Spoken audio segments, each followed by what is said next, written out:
Mis papás una vez me dejaron en una estación de tren como broma. A ver si puede encontrar el camino a casa, se rieron. Nunca regresé.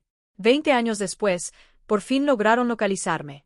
Esta mañana desperté con 29 llamadas perdidas. Imagínense esto. Mi papá se olvidó de colgar la llamada. Ella no es nada.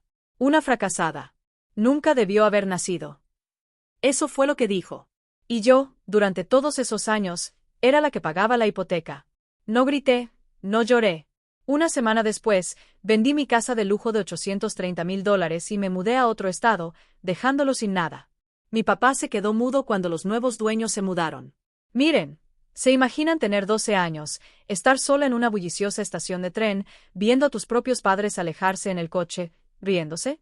A ver cómo encuentra el camino a casa, había gritado mi madre, sus palabras resonando en mis oídos mientras su coche desaparecía. Ese día, ellos creyeron que me estaban dando una lección. Pero lo que aprendí fue mucho más profundo. Estaba completamente sola. Durante 2 décadas, nunca miré hacia atrás. Construí una nueva vida lejos de las personas que me abandonaron. Mi nombre es Megan Miller. Ahora tengo 32 años y soy diseñadora gráfica y vivo en Chicago. Esta mañana, mi teléfono se encendió con 29 llamadas perdidas de un número desconocido. Y así, de repente, volví a ser esa niña de 12 años aterrorizada en la estación Unión. Me encontraron. Antes de contarles sobre ese día y cómo reconstruí mi vida, déjenme llevarlos de vuelta a mi infancia. Crecer en Leesview, Pensilvania, era como vivir en 2 mundos completamente diferentes. Para los de afuera, éramos la familia estadounidense perfecta. Frank y Karen Taylor, exitosos propietarios de pequeños negocios con sus 2 hijos, Ethan y yo, Jennifer, aunque ahora soy Megan. Pero a puertas cerradas, nuestro hogar era un impredecible campo minado.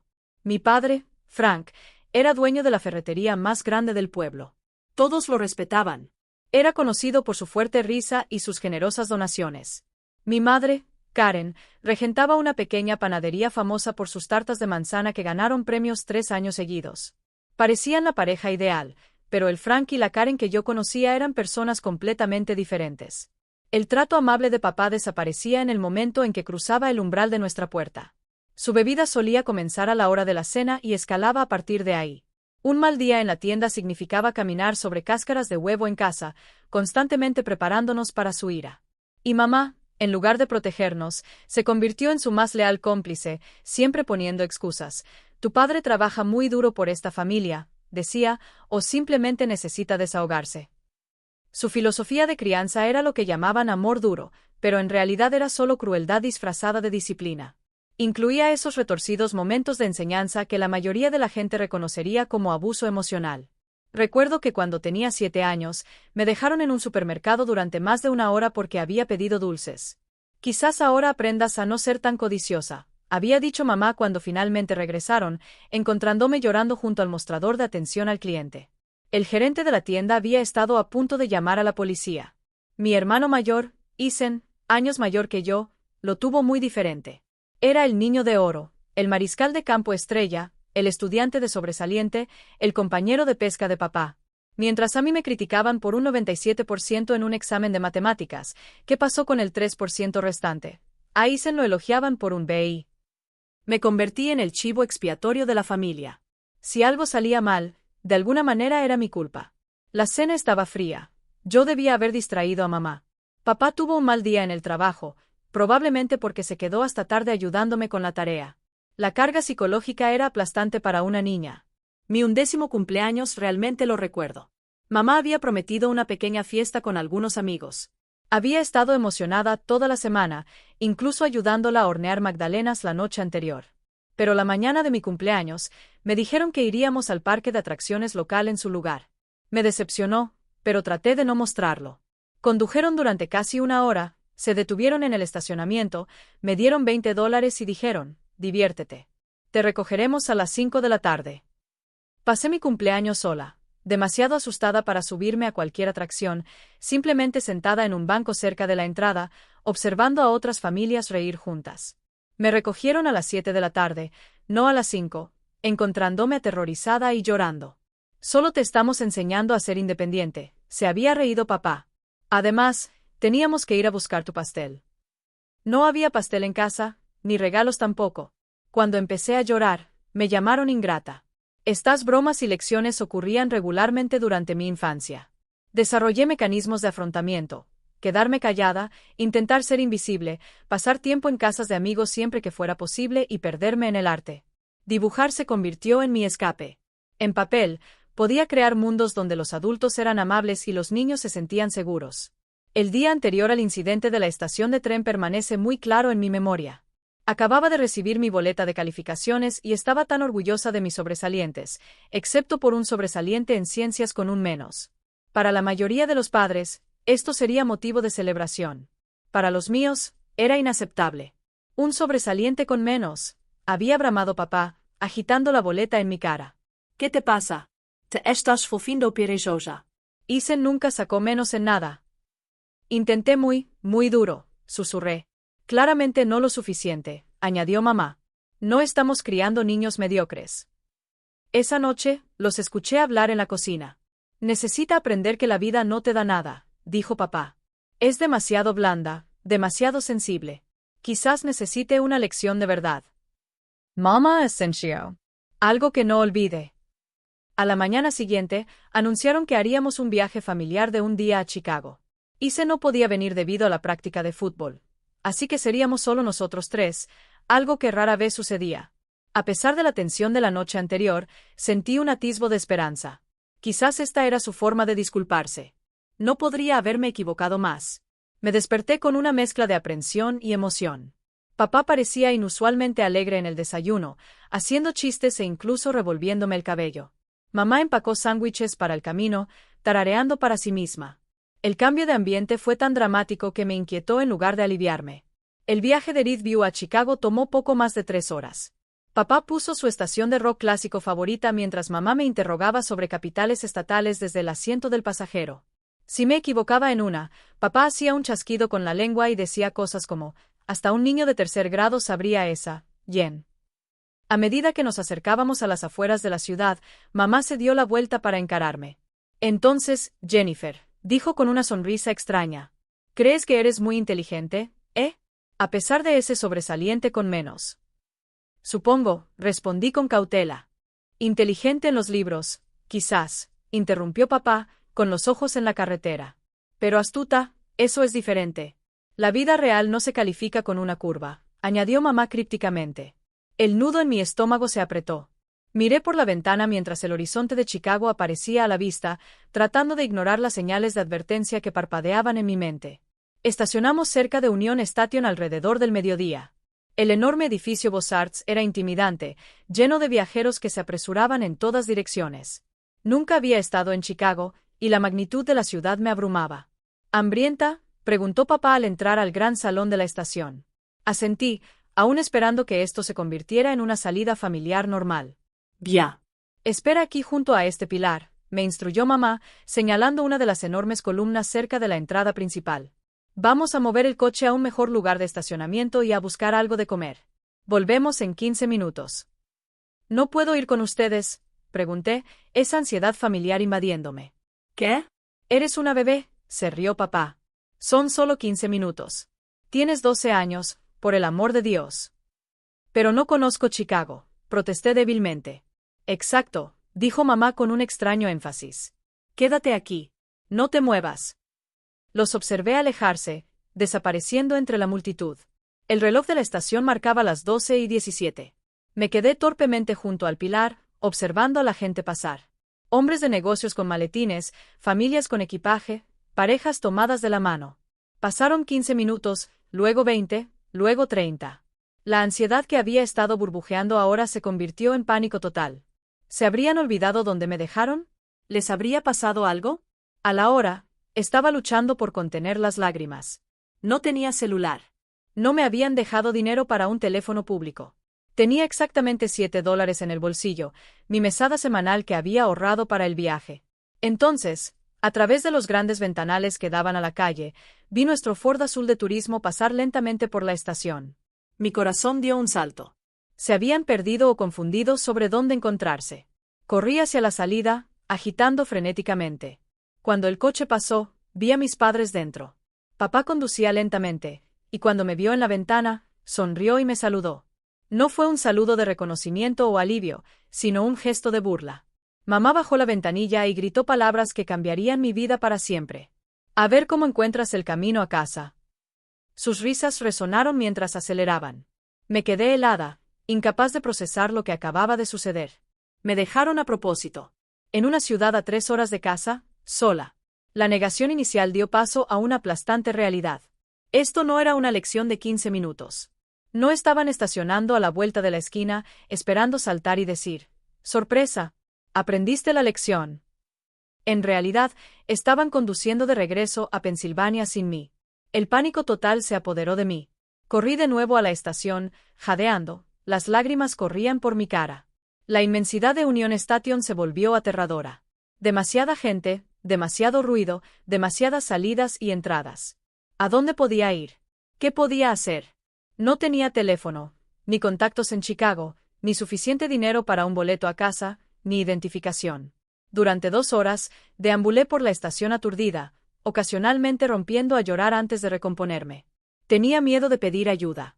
Mis padres siempre me habían advertido sobre el peligro de los extraños y me habían dicho que la policía se llevaría a los niños desobedientes a lugares terribles. Alrededor de las 3:30 de la tarde, una empleada de la estación llamada Janet me notó. Era una mujer mayor con cabello entrecano y ojos amables detrás de unas gafas con montura roja. Me había visto dando vueltas por las mismas zonas repetidamente, claramente angustiada. «Cariño, ¿estás perdida?», preguntó, arrodillándose a mi altura. Negué con la cabeza automáticamente, entrenada para nunca admitir problemas a extraños. «¿Dónde están tus padres?», insistió suavemente. Ellos quieren mover el coche», mentí, mi voz se quebró. «¿Cuándo fue eso?», preguntó Janet, su expresión cada vez más preocupada. No pude mantener la fachada por más tiempo. 3 horas de abandono, miedo y confusión se derramaron en un torrente de lágrimas. «Me abandonaron», sollocé. «Se fueron y me dijeron que encontrara el camino a casa, pero mi casa está en Pensilvania». El rostro de Janet cambió de preocupación a alarma. Me llevó a un área más tranquila cerca de las oficinas administrativas de la estación, me dio una botella de agua y me pidió que le explicara todo. Entre sollozos, le conté sobre mis padres, el sobresaliente menos y cómo los vi alejarse riendo. «¿Cuál es tu nombre, cariño?», preguntó. «Jennifer Taylor, sí, sir». «¿Y cuántos años tienes, Jennifer?», preguntó Janet. Su rostro se endureció momentáneamente antes de suavizarse de nuevo. «Voy a ayudarte, Jennifer. Lo que estás describiendo no está bien». «Para nada». Janet informó a su supervisor, quien llamó a seguridad de la estación. Un amable agente de seguridad llamado Marcus tomó el control, haciéndome más preguntas sobre mis padres, nuestra dirección y número de teléfono. Pude ver a los adultos intercambiando miradas sombrías por encima de mi cabeza. «Necesitamos llamar a la policía», dijo Marcus finalmente. «Lo que hicieron tus padres es abandono. Va en contra de la ley». Y así fue como, a las 4:45 de la tarde de un sábado, me encontré sentada en una pequeña oficina en Union Station, viendo a la agente Teresa Ramírez presentar un informe sobre mi abandono. Todo mi cuerpo se sentía entumecido.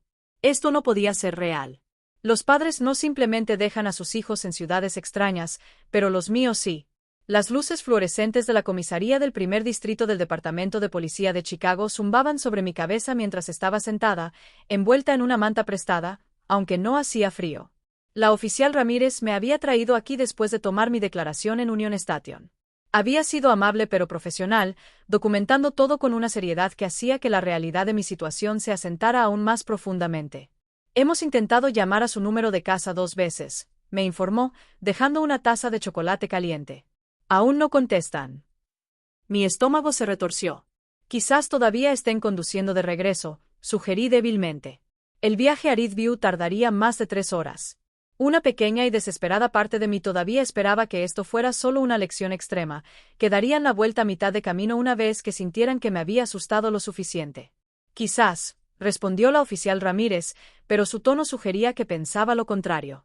La comisaría no era nada de lo que había imaginado. No había barrotes ni celdas visibles desde donde estaba sentada, solo escritorios, computadoras y teléfonos. Aún así, el saber que estaba en una comisaría porque mis propios padres me habían abandonado era abrumador. «Jennifer», llamó una nueva voz. Una mujer de unos 40 años con el cabello castaño rizado se acercó, llevando una carpeta. Soy Laura Donovan del Departamento de Servicios para Niños y Familias. Me gustaría hablar un poco contigo, si te parece bien. La siguiente hora pasó en un torbellino de preguntas amables. ¿Mis padres habían hecho algo así antes? Sí, pero nunca tan extremo. ¿Alguna vez me golpearon? No, no físicamente. ¿Me sentía segura en casa? Dudé demasiado antes de responder, lo cual ya era respuesta suficiente. ¿Qué me va a pasar esta noche?, pregunté finalmente, con voz pequeña.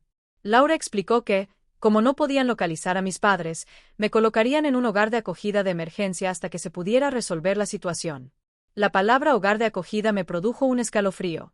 Había oído historias sobre hogares de acogida. Ninguna de ellas buena. Tenemos una maravillosa familia de acogida de emergencia, me aseguró Laura, pareciendo leer mis pensamientos. La familia Williams ha trabajado con nosotros durante años. Tienen una hija de tu edad. A las 9 de la noche, estaba sentada en la mesa del comedor de los Williams, picoteando un plato de espagueti que no podía comer. Diane y Robert Williams se esforzaban por hacerme sentir cómoda, pero nada se sentía real.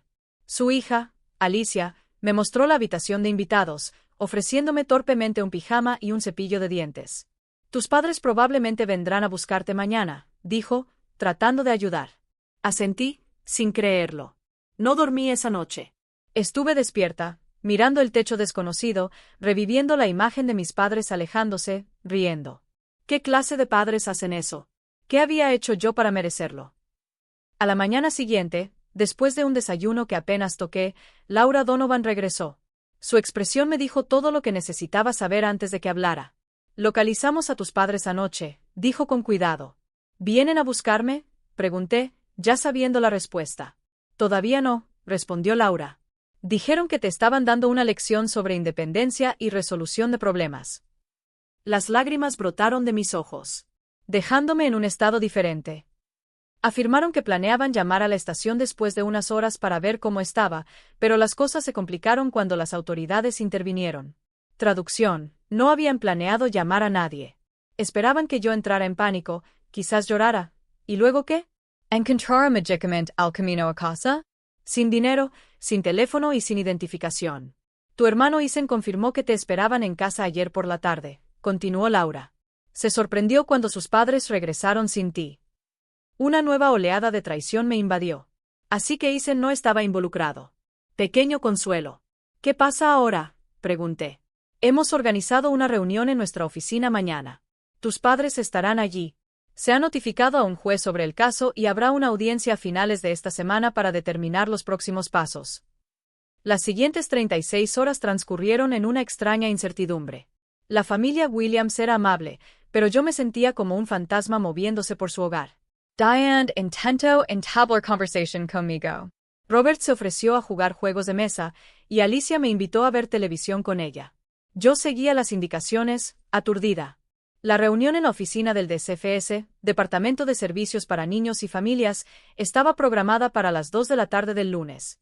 Me cambié de nuevo a mi ropa original, ahora arrugada por haber sido lavada y secada a toda prisa. Laura me llevó a un edificio gubernamental en el centro, explicándome lo que sucedería. No tienes que hablar con tus padres si no quieres, me aseguró. Estaré contigo todo el tiempo. Entramos en una sala de conferencias con una larga mesa. Ya estaban sentados otros 2 adultos que Laura me presentó como su supervisora y un enlace judicial de familia. 5 minutos después, la puerta se abrió de nuevo. Mis padres entraron, luciendo nada parecidos a las personas confiadas y risueñas que se habían alejado de Union Station. El rostro de papá estaba demacrado. Los ojos de mamá, enrojecidos. Detrás de ellos venía un hombre de traje que se presentó como su abogado. Jennifer, dijo mamá, acercándose a mí. Retrocedi involuntariamente. Por favor, tomen asiento, instruyó la supervisora de Laura con firmeza. Lo que siguió fue la conversación más surrealista de mi joven vida. Mis padres, guiados por su abogado, presentaron su versión de los hechos. Les preocupaba mi falta de autosuficiencia y mis habilidades para resolver problemas. El ejercicio de la estación de tren había sido planeado como una lección de vida controlada. Habían regresado después de 20 minutos para verme a distancia, pero no me encontraron. Asumieron que yo había descubierto cómo llamar a casa o pedir ayuda, demostrando exactamente la ingenuidad que querían fomentar. Habían conducido a casa esperando encontrar un mensaje mío, quizás de una comisaría o del teléfono de un extraño servicial, demostrando que había superado el desafío. Le estábamos enseñando independencia, insistió papá. Los niños de hoy están demasiado mimados. Abandonando a su hija de 12 años en una ciudad a 3 horas de casa, sin dinero, sin teléfono y sin identificación, preguntó la supervisora de Laura, incrédula. Ella exagera lo poco dinero que tenía, dijo mamá con desdén. Y hay teléfonos por todas partes. Podría haber llamado por cobrar. Me quedé en un silencio atónito. No estaban arrepentidos. Probablemente creían que no habían hecho nada malo. La reunión continuó con discusiones sobre las leyes de bienestar infantil, posibles cargos y los próximos pasos. A pesar de todo, mis padres mantuvieron su posición. Esta fue una elección de crianza, quizás extrema, pero con buenas intenciones. Cuando finalmente me preguntaron si quería volver a casa con ellos, encontré mi voz. No, dije firmemente, sorprendiéndome incluso a mí misma. No quiero volver. El _so_ en sus rostros podría haber sido satisfactorio en otras circunstancias. No seas ridículo, balbuceó papá. Claro que vienes a casa. Esa no es su decisión en este momento, señor Taylor, explicó el enlace judicial. Dadas las circunstancias, Jennifer permanecerá bajo custodia temporal mientras el tribunal evalúa la situación. Al concluir la reunión, mamá intentó una vez más acercarse a mí. Jennifer, cariño, estás exagerando. Solo estábamos tratando de enseñarte a abandonar a la gente que confía en ti, la interrumpí, las lágrimas corrían por mi rostro. Eso es lo que aprendí. Me escoltaron fuera de la habitación, las protestas de mis padres se desvanecían detrás de mí. En ese momento, supe que nunca volvería a ver nuestra casa en Ridgeview como un hogar. Las semanas siguientes transcurrieron en un torbellino de audiencias judiciales, entrevistas con trabajadores sociales y sesiones de terapia. La colocación de emergencia inicial con la familia Williams se extendió mientras el sistema determinaba qué sucedería a continuación. Eran amables, pero su hogar nunca se sintió más que un refugio temporal, una sala de espera antes de que mi vida real pudiera reanudarse. Un mes después del incidente de la estación de tren, conocí a Thomas y Sarah Miller. Llegaron a la oficina del DCFS un martes por la tarde, ambos de poco más de 40 años con sonrisas cálidas que llegaban a sus ojos. Thomas enseñaba arte en la escuela secundaria y Sarah era enfermera pediátrica. No tenían hijos biológicos, pero habían sido padres de acogida durante más de una década.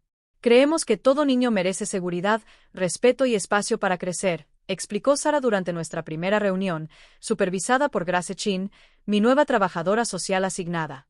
No hay presión para hablar de nada hasta que estés lista, añadió Thomas. Solo queremos que sepas que nuestro hogar está abierto para ti todo el tiempo que necesites. Había algo genuino en ellos que traspasó mi distancia emocional practicada. Cuando Grace me preguntó si estaría dispuesta a probar una colocación con los Miller, asentí con cautela. Los Miller vivían en una modesta casa de 2 pisos en Evanston, justo al norte de Chicago. Mi habitación allí tenía paredes de color amarillo pálido, un asiento junto a la ventana con vistas a un pequeño jardín trasero y estanterías vacías esperando ser llenadas. Queremos que la hagas tuya, explicó Sarah, mostrándome la habitación. Fotos, carteles, libros, lo que te haga sentir cómoda. ¿Cuáles son las reglas? Pregunté con cansancio, pensando en las expectativas siempre cambiantes en casa de mis padres. Thomas y Sarah intercambiaron miradas.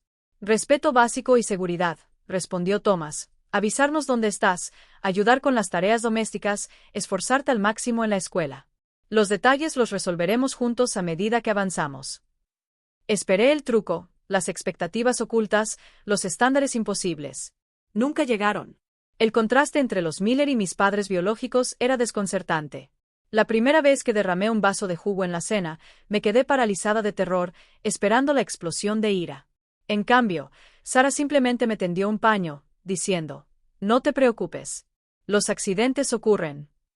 La confianza llegó lenta y dolorosamente. Seguía esperando que los Miller revelaran su verdadero ser, que dejaran de actuar con amabilidad y mostraran la crueldad que me habían enseñado a esperar de los adultos. Pero día tras día, se mantuvieron constantes en su apoyo suave. Mientras tanto, el proceso legal continuó. Mis padres asistieron a clases de crianza obligatorias y sesiones de asesoramiento, haciendo lo que Grace llamó un esfuerzo mínimo. Se quejaron con cualquiera que quisiera escuchar que el Estado había reaccionado de forma exagerada ante una simple elección de crianza. La doctora Reynolds, mi terapeuta, me ayudó a entender lo sucedido en términos clínicos, abuso emocional, negligencia, abandono. Me diagnosticó TEPT y ansiedad, introduciendo mecanismos de afrontamiento que realmente ayudaron. Por primera vez, aprendí que el comportamiento de mis padres no era normal. Y lo que es más importante, no era mi culpa. Nada de lo que pudieras haber hecho habría justificado lo que hicieron, enfatizó la doctora Reynolds repetidamente hasta que comencé a creerlo. 3 meses después de mi estancia con los Miller, Ethan vino de visita. Ahora, a los 16 años, mi hermano parecía más pequeño de alguna manera, menos el niño de oro y más un adolescente incómodo en su propia piel. Nos sentamos torpemente en la sala de los Miller mientras Sara se afanaba en la cocina, dándonos privacidad mientras permanecía al alcance del oído. «Te extrañan», dijo Ethan finalmente, mirando sus manos. «¿De verdad?», pregunté, escéptica. «A su manera», admitió. «Papá bebe más. Mamá siempre está limpiando, incluso cuando la casa está impecable». «¿Están arrepentidos?», Ethan dudó. «Lamenten que te hayas ido. No creo que entiendan por qué lo que hicieron estuvo mal». «¿Y tú?», lo desafié. «Entonces».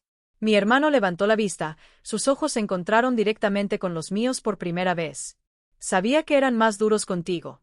Debí haber dicho algo, haber hecho algo. Lo siento, Jen». No fue suficiente, pero fue honesto. Ethan y yo hablamos durante otra hora, navegando con cautela nuestro pasado compartido desde nuestras ahora diferentes perspectivas. Antes de irse, me abrazó torpemente y susurró: «Me alegra que estés a salvo».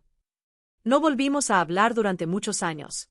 Los procedimientos judiciales culminaron en una audiencia 6 meses después del incidente de la estación de tren. Basándose en evaluaciones psicológicas, estudios de hogar y mi propio testimonio, el juez determinó que mis padres habían demostrado un patrón de abuso emocional, culminando en negligencia grave y puesta en peligro. A mis padres se les dio una opción: completar un programa de rehabilitación intensivo de 2 años con visitas supervisadas o renunciar a sus derechos parentales. Para sorpresa de todos, excepto la mía, eligieron esto último. «No seremos vilipendiados por intentar criar a una hija fuerte e independiente», declaró mi padre ante el tribunal. «Si el Estado cree que puede hacerlo mejor, que lo intente». Y así, con un plumazo, Frank y Karen Taylor ya no eran legalmente mis padres. 3 meses después, en mi 13º cumpleaños, Thomas y Sarah Miller me preguntaron si me gustaría que me adoptaran. Para entonces, había comenzado a creer en la permanencia de su cuidado, la constancia de su amor. «Sí», respondí sin dudar. La adopción se formalizó poco antes de mi 15º cumpleaños. Como parte del proceso, solicité un cambio de nombre legal de Jennifer Taylor a Megan Miller. Un nuevo nombre para mi nueva vida. «Siempre serás quien quieras ser en nuestra casa», me aseguró Sara cuando, nerviosa, propuse el cambio. «Simplemente nos sentimos afortunados de ser parte de tu viaje». El arte se convirtió en mi salvación durante esos años de transformación. Thomas reconoció mi talento temprano y lo nutrió con materiales, libros y una guía suave. Los cuadernos de dibujo que llené se convirtieron en un diario visual de mi proceso de curación. Comenzando con imágenes oscuras y fragmentadas que gradualmente dieron paso al color, la forma y, finalmente, la esperanza. La escuela secundaria trajo nuevos desafíos y oportunidades. Hacer amigos no fue fácil. Los problemas de confianza no desaparecen de la noche a la mañana. Pero poco a poco, construí conexiones con un pequeño grupo de compañeros de arte que aceptaron mi naturaleza tranquila y mis ocasionales ataques de ansiedad sin juzgarme. Las solicitudes universitarias se vislumbraban en el horizonte. Con el aliento de Thomas y Sara, puse mis miras en la escuela del Instituto de Arte de Chicago. Ambicioso, pero no imposible. «Donde quiera que quieras ir, te ayudaremos a llegar», prometió Thomas. La carta de aceptación llegó una tarde nevada de marzo durante mi último año. Sara lloró lágrimas de alegría. Thomas insistió en enmarcar la carta, y me permití creer de verdad que el futuro podría ser algo brillante y hermoso de mi propia creación. Antes de irme a la universidad, tomé una decisión que se había estado gestando durante años. Rompería por completo los lazos con mi familia biológica. Sin contacto, sin actualizaciones, sin conexiones con las personas que tan insensiblemente me habían descartado. «¿Estás segura?», preguntó Sara suavemente. «Quizás algún día te sientas diferente». «Estoy segura», respondí. «Los Taylor son mi pasado.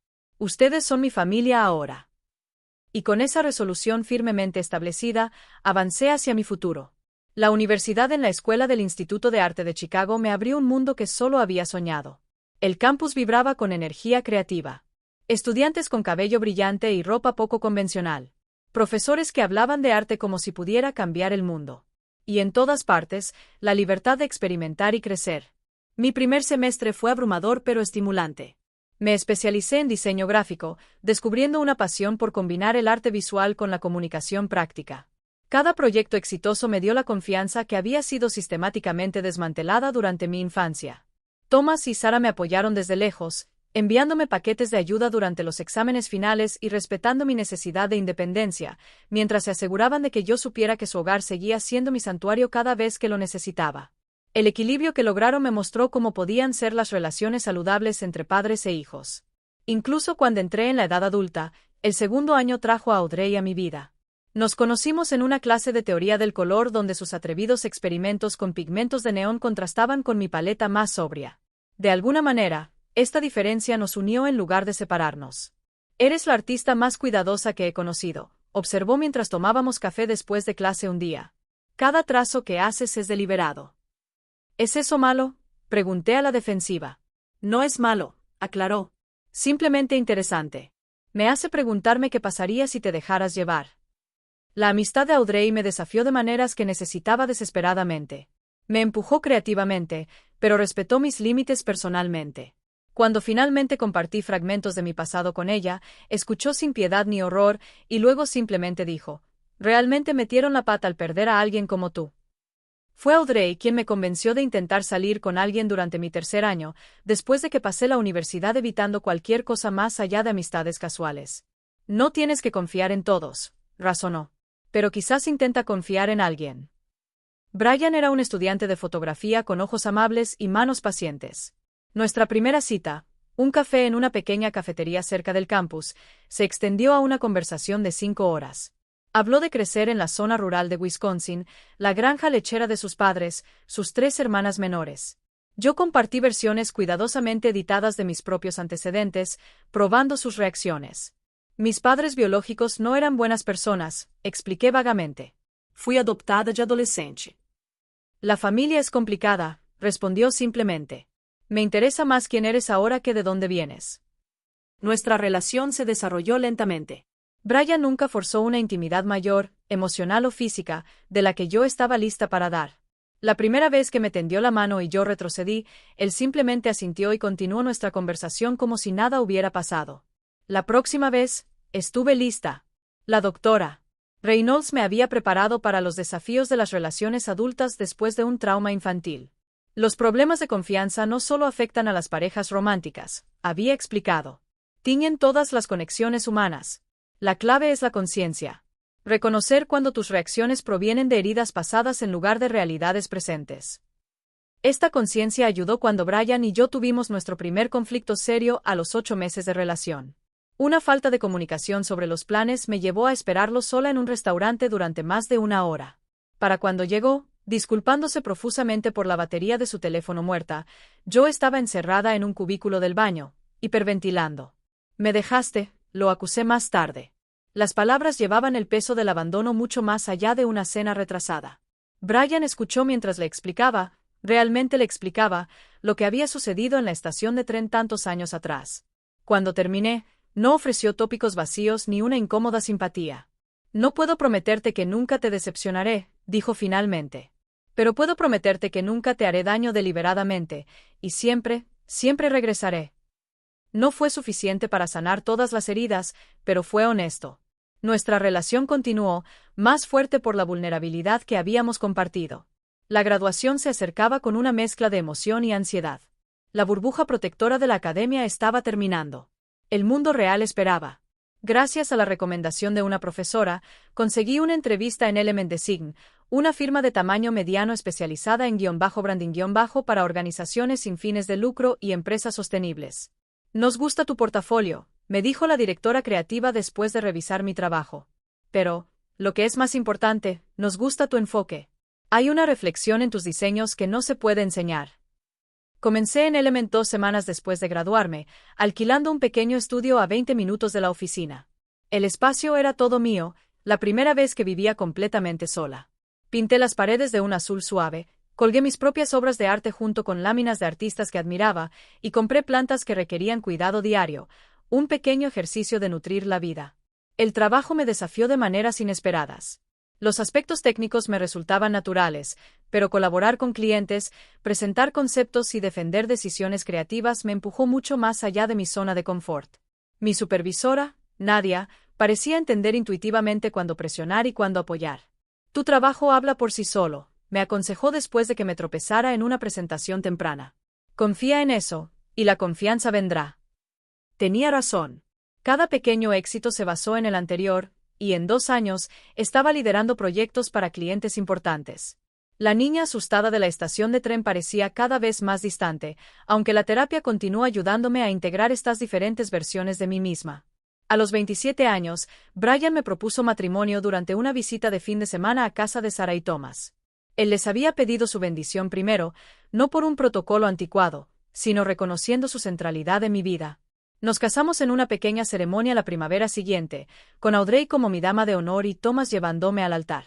«Has construido algo hermoso», susurró Sarah durante nuestro baile madre-hija, una tradición que ambas habíamos insistido en mantener a pesar de nuestra relación no tradicional. «Lo construimos juntos», corregí, abrazando a la mujer que me había mostrado lo que la maternidad debía ser. Por esta época, mis padres biológicos hicieron su primer intento de contactarme.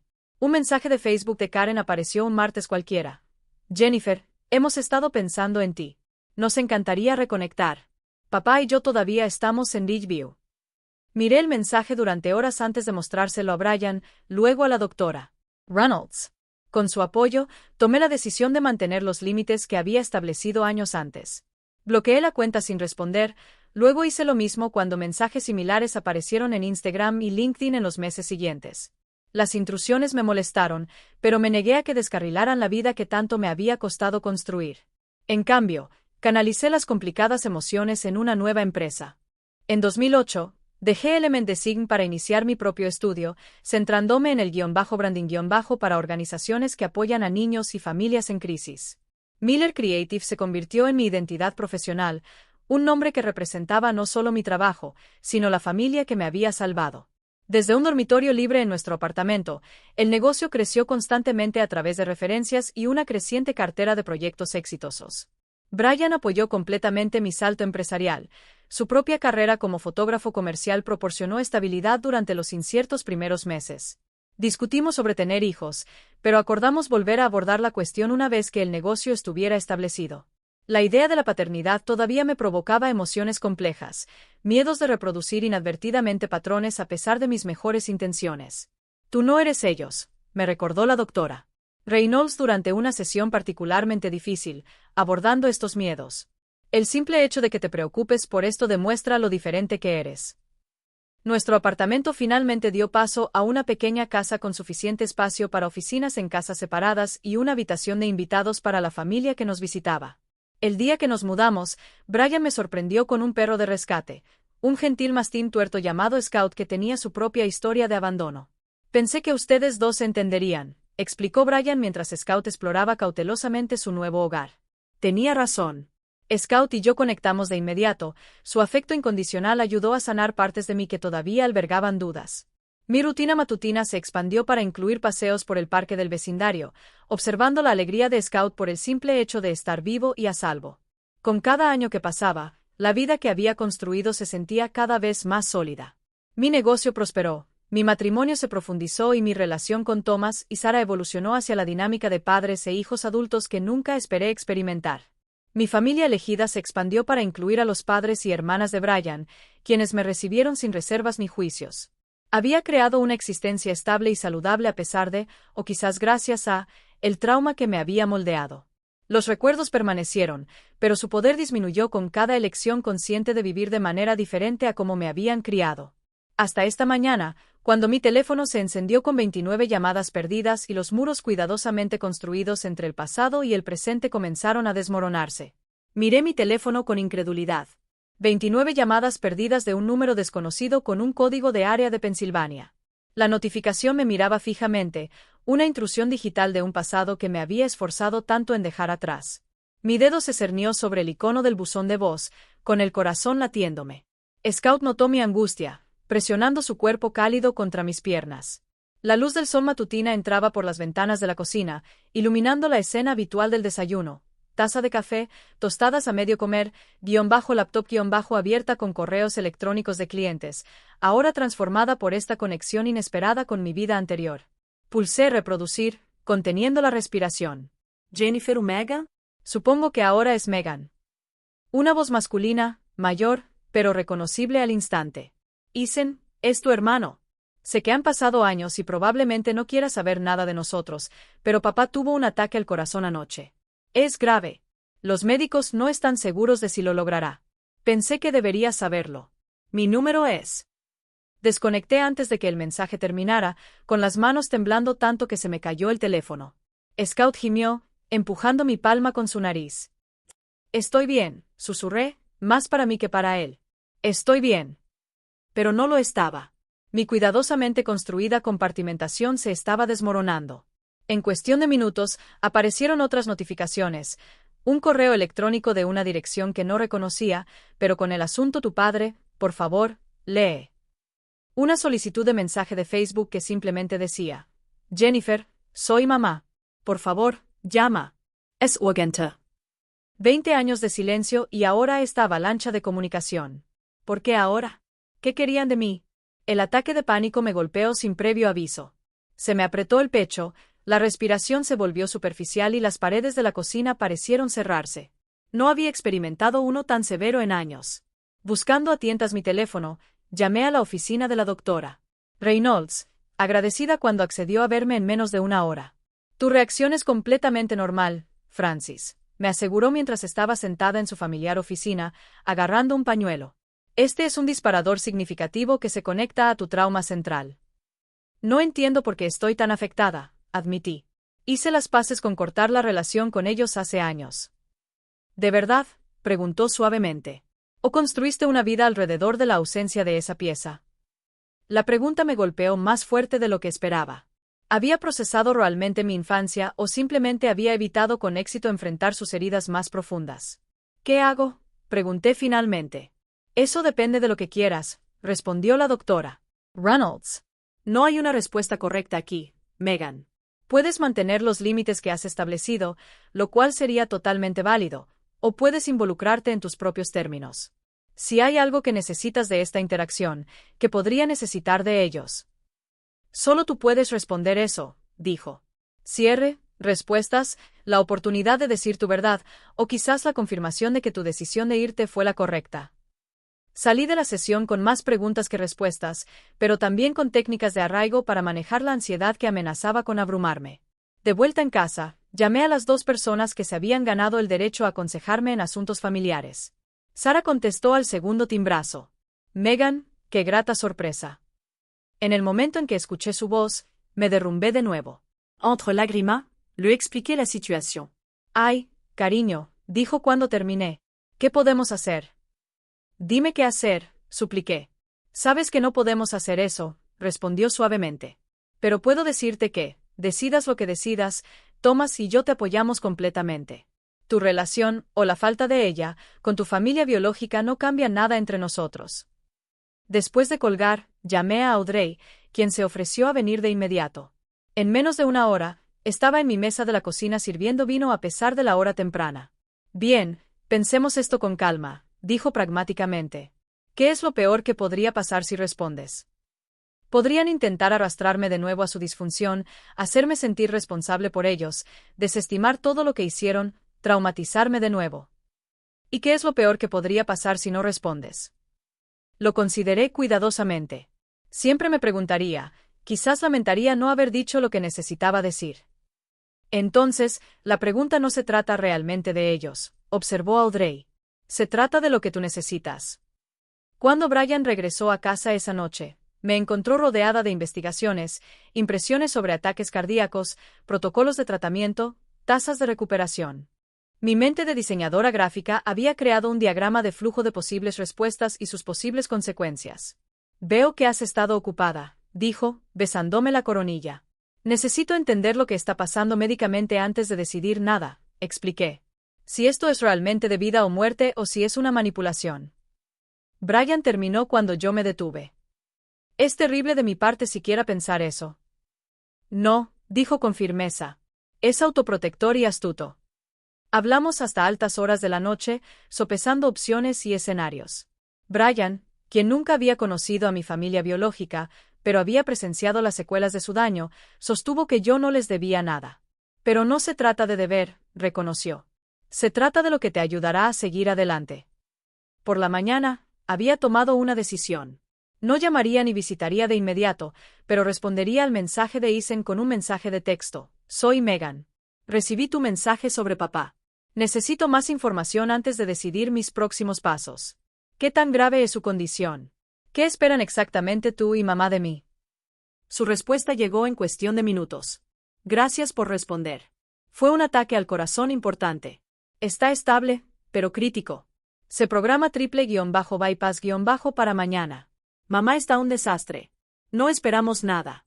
Solo pensé que debía saberlo. Entenderíamos completamente si no quieres saber nada de esto. La sinceridad me sorprendió. Le respondí, necesito tiempo para pensar. Nos mantendremos en contacto. Durante los siguientes 3 días, me dediqué a una intensa autorreflexión. Hablé de nuevo con la doctora Reynolds y, finalmente, tomé mi decisión. Me reuniría con Isen, y solo con Isen, en un lugar neutral para tener una idea más clara de la situación antes de considerar cualquier contacto con mis padres. Acordamos vernos en una cafetería a medio camino entre nuestras ubicaciones. Ver a mi hermano después de 20 años fue surrealista. El adolescente que recordaba era ahora un hombre de mediana edad con cabello ralo y gafas, vestido con una camisa y pantalones arrugados. Megan, dijo, poniéndose de pie torpemente mientras me acercaba a su mesa. Gracias por venir. Asentí, no del todo lista para las formalidades. Te ves muy bien, ofreció. De verdad, muy bien. Háblame de papá, le dije, yendo directo al grano. Isen suspiró, pareciendo aliviado de centrarse en hechos en lugar de emociones. El triple-bypass- fue un éxito, pero hubo complicaciones. Todavía está en la UCI. Los médicos son cautelosamente optimistas, pero a los 68 años, con su historial. ¿Qué historial? Presión arterial alta, colesterol alto, sigue bebiendo demasiado, explicó Isen. Se jubiló hace 5 años cuando comenzaron sus problemas cardíacos. Vendió la ferretería. Absorbí esta información, tratando de reconciliar la figura más grande que la vida de mi infancia con este hombre envejecido y con problemas de salud. Y mamá, se está desmoronando. Básicamente, llevan 45 años casados. Para bien o para mal, dependen completamente el uno del otro. ¿Estás cerca de ellos?, pregunté, genuinamente curiosa sobre la vida que había continuado en mi ausencia. Ethan dudó. Sí y no. Vivo a 1 hora de distancia. Los veo mensualmente. Nancy, mi esposa, no es su mayor fan, así que mantenemos cierta distancia. ¿Por qué no? Otra vacilación. Después de que te fuiste, las cosas cambiaron. O quizás yo simplemente empecé a ver con más claridad. Nunca asumieron realmente la responsabilidad de lo que pasó contigo. Se contaron muchas historias a sí mismos, a la familia, a todos. Pero con el tiempo, especialmente después de tener mis propios hijos, no pude seguir fingiendo. ¿Qué le contaron a la gente sobre mí?, pregunté, tanto temiendo como necesitando saber. Al principio, que te quedabas con amigos en Chicago por oportunidades escolares. Más tarde, que te habías vuelto rebelde y habías cortado el contacto a pesar de sus mejores esfuerzos. La mayoría de la gente les creyó. Eran buenos presentando como víctimas. La familiar ira me subió por el pecho. ¿Y tú los dejaste? Sí, admitió en voz baja. Durante años lo hice. Tenía 18 años, me iba a la universidad. Era más fácil aceptar su versión que confrontar lo que realmente sucedió. No estoy orgulloso de eso. Su honestidad me desarmó ligeramente. ¿Por qué me contactas ahora después de todo este tiempo? ¿Solo porque papá está enfermo? En parte, reconoció Isen, pero también porque mi hija Emma tiene 12 años ahora, la edad que tenías tú cuando sucedió. Verla crecer ha aclarado mucho las cosas. La idea de que alguien le hiciera lo que te hicieron a ti.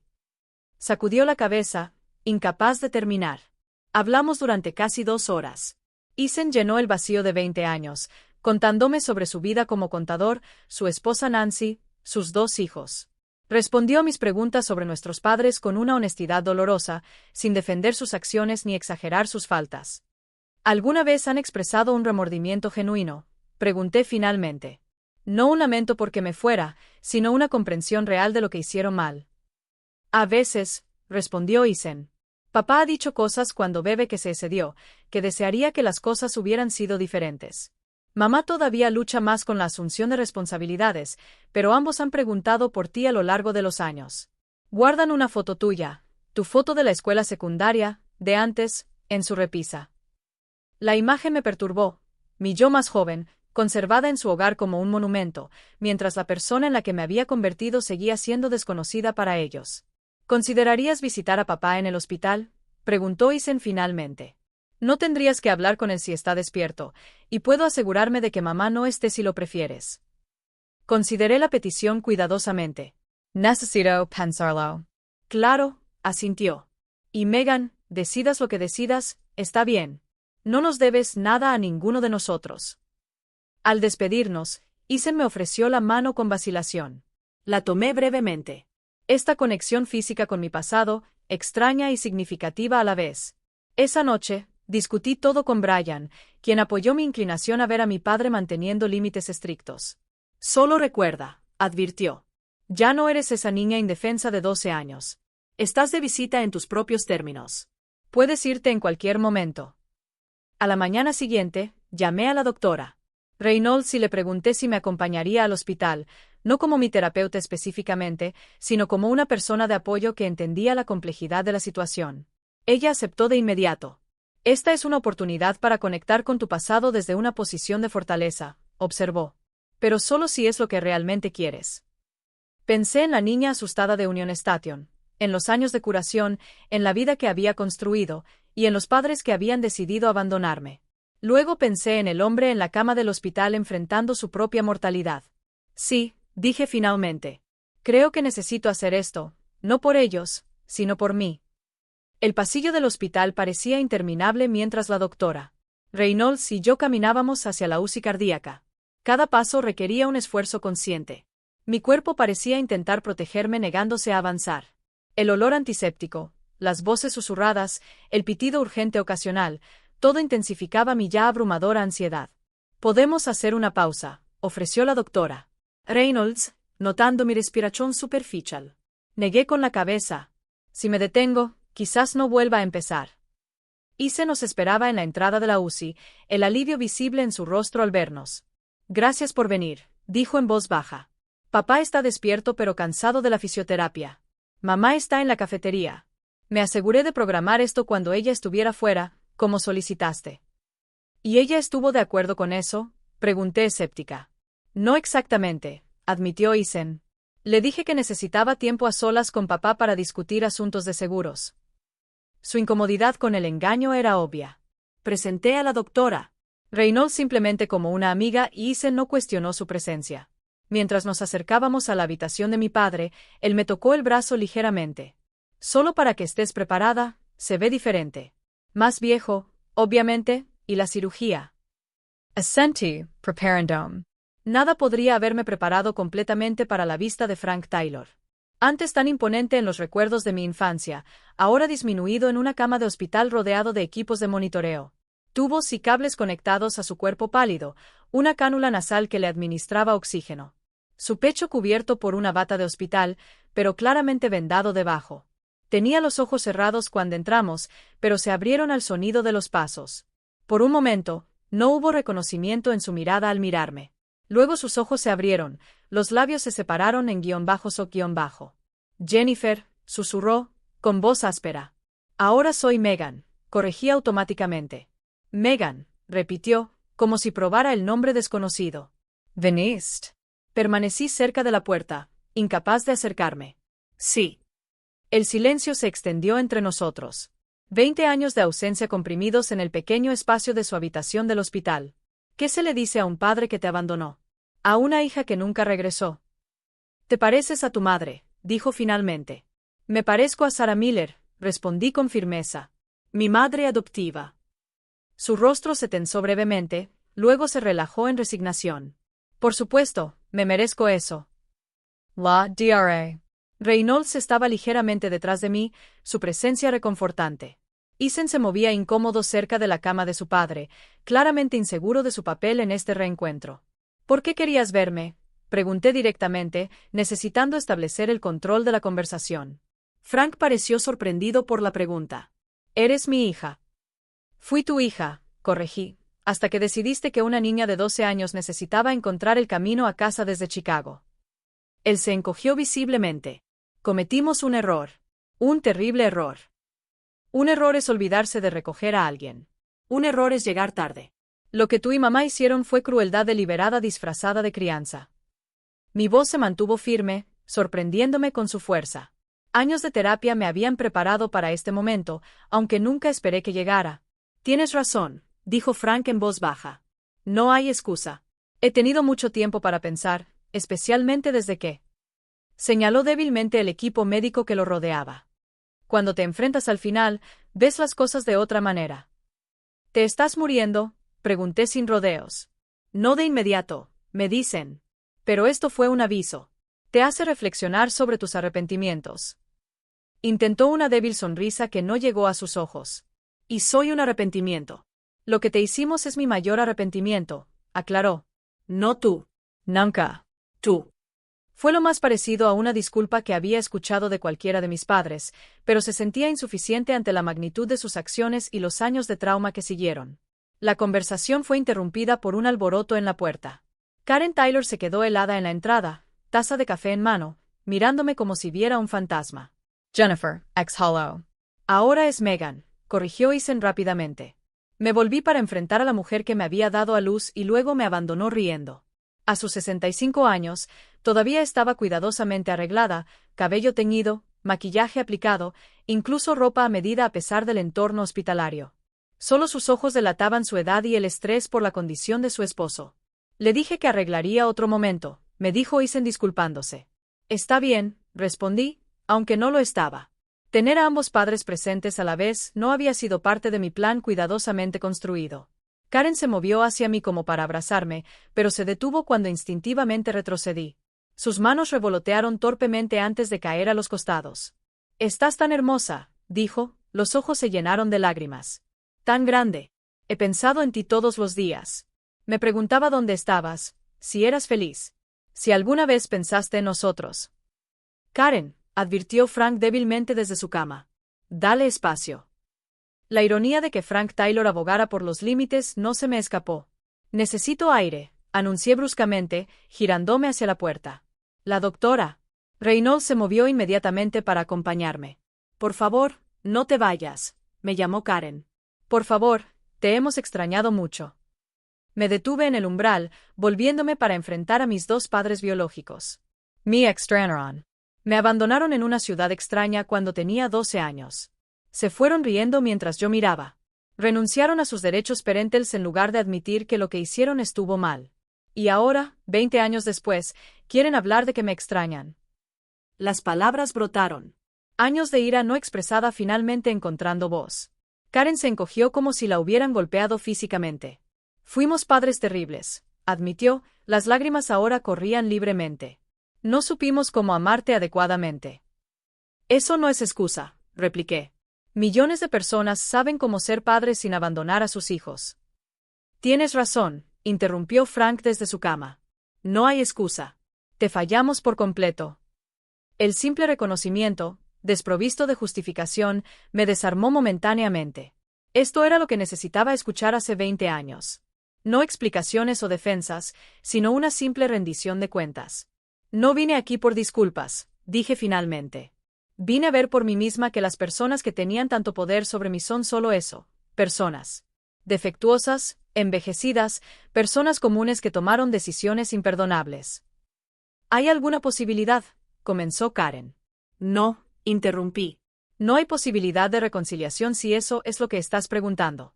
Esa oportunidad terminó en el momento en que se fueron de Union Station. Lo que puedo ofrecerles es un cierre para todos nosotros. Miré directamente a Frank en su cama de hospital. Espero que se recupere completamente de su cirugía. No les deseo ningún mal a ninguno de ustedes, pero necesito que entiendan que ya no soy Jennifer Taylor. No lo he sido durante 20 años. Soy Megan Miller. Tengo padres adoptivos maravillosos, un esposo amoroso, una carrera exitosa y una vida construida lejos del daño que causaron. Mi voz se mantuvo firme mientras continuaba. Ya no los odio. Eso ha requerido años de trabajo. Pero tampoco los perdono, Y no los quiero en mi vida. Cualquier contacto debe pasar primero por Isen, y me reservo el derecho de ignorarlo por completo. La finalidad de mi declaración quedó en el aire. Karen sollozó en silencio mientras Frank cerraba los ojos, una sola lágrima surcando su mejilla arrugada. Entendemos, dijo finalmente. La Dra. Reynolds y yo nos fuimos poco después. La confrontación me había agotado emocionalmente. En el estacionamiento del hospital, me detuve y respiré hondo, sintiéndome más ligera de lo que había estado en años. Lo hiciste maravillosamente, observó la doctora. Reynolds, ¿cómo te sientes? Como si finalmente pudiera ser el adulto en la habitación con ellos, respondí, como si recuperara parte del poder que tuvieron sobre mí durante tanto tiempo. Durante los siguientes días, procesé el encuentro en el hospital a través de sesiones de terapia adicionales y largas conversaciones con Brian, Sarah y Thomas. La experiencia había sido agotadora, pero en última instancia, empoderadora. Había enfrentado a mis abusadores en mis propios términos y me había alejado intacta. Isen envió mensajes de texto con actualizaciones sobre la recuperación de nuestro padre, lo cual aprecié, pero no me sentí obligada a actuar al respecto. Dejé claro que, si bien estaba abierta a mantener un contacto mínimo con mi hermano, mis límites con respecto a nuestros padres permanecían firmes. Una semana después de la visita al hospital, me senté en mi escritorio borrando los numerosos intentos de contacto de mis padres biológicos que se habían acumulado desde nuestra reunión. Karen había enviado correos electrónicos diarios a pesar de mi clara declaración sobre los límites. Frank había intentado llamar 2 veces. Bloqueé sus números y direcciones de correo electrónico sin leer los mensajes, luego llamé a Sarah. Solo quería darte las gracias, le dije cuando contestó, por todo, por mostrarme cómo deberían ser los padres. Ay, cariño, respondí cálidamente. Tú nos has dado mucho más de lo que nosotros jamás podríamos darte. Esa noche, Brian y yo sacamos a Scout a dar un largo paseo por nuestro barrio. El aire de verano era cálido, las luciérnagas comenzaban a aparecer al anochecer. Scout trotó alegremente por delante, su único ojo bueno brillaba con la satisfacción canina. ¿En qué piensas?, preguntó Brian, apretándome la mano. En cómo a veces la familia en la que naces no es la familia que debes tener, respondí. Y lo agradecida que estoy de haber encontrado la mía. El camino por delante no siempre sería fácil. El trauma deja huellas duraderas, y la curación no es lineal. Pero quizás por primera vez, me sentí verdaderamente libre de la sombra que mis padres biológicos habían proyectado sobre mi vida. Los había confrontado no como la niña asustada que habían abandonado, sino como la mujer fuerte y exitosa en la que me había convertido a pesar de ellos. La niña de 12 años abandonada sola en Union Station había encontrado su camino a casa, después de todo, no al lugar de donde había venido, sino a la vida y la familia que había elegido para sí misma.